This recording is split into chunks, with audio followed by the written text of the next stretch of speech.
ছোৱালীকেইটাক কোনোমতে দিহা লগালো এই অভিজ্ঞতা থকা হ'লে অতদিনে প্ৰাণবায়ু গ'লহেঁতেন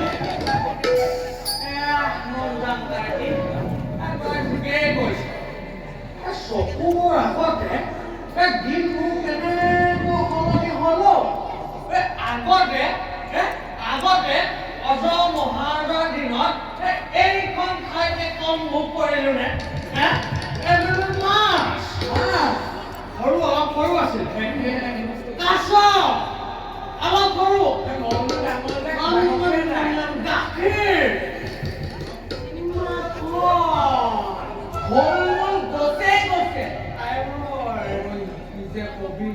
গছৰ তল ভৰি ঘূৰি থাকে এতিয়া নহয় আগতে খাওঁতা মানুহ নাই এই গছৰ সতে ফল মূলহে ছিঙি খায় দিন যে কলৈ গ'ল বুজিছ মন যাম তাইটি এইবিলাক এই সকলোবোৰ হৈছে এই মহাৰাষ্ট্ৰ শৰথৰ বাবে আগতে অজ মহাৰাজে নাই কমেও এমাহ দুমাহৰ মূৰে আহি প্ৰজাসকলৰ খবৰ লয়হি ওজৰ আপত্তিসমূহ নিষ্পত্তি শুনে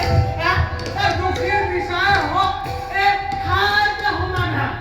পিছে এইজনলৈ আকৌ কি চাবা নিজৰ সেই ৰূপৱতী ৰমণীকে যদি লগতে ব্যস্ত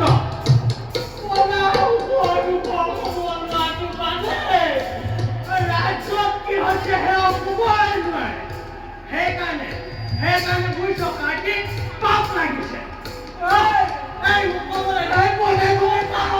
পাপ লাগিছে বুজিছ সেইকাৰণে আগলে খাবলৈ খুজিবলৈ চিন্তা দিবলৈ হোৱা নাই নহয় মনে থাকো এইবোৰ কথা যদি মহাৰাজৰ কাণত পৰে দুয়ো এতিয়া জব ভাড়া কৰি হ'মগে গম পাইছে মাৰি লওক কাটি লওক বুজিছ এতিয়া আমি কি সুখে আছো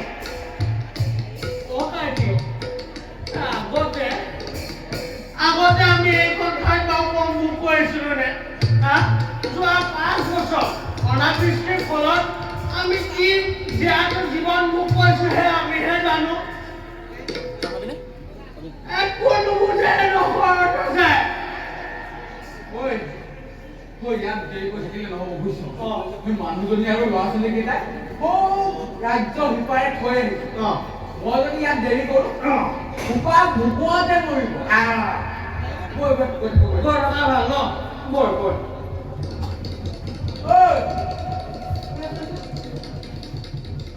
দুটাই মাৰিছো না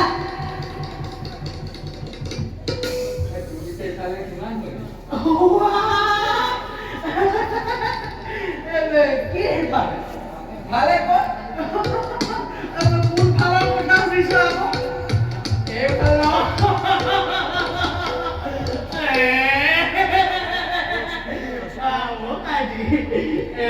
লাজে লাগে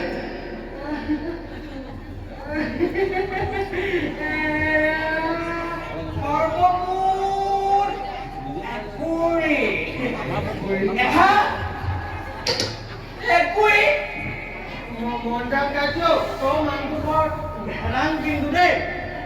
তোৰ কিন্তু বৰ মানুহটো ঠিক নহয় হ'ব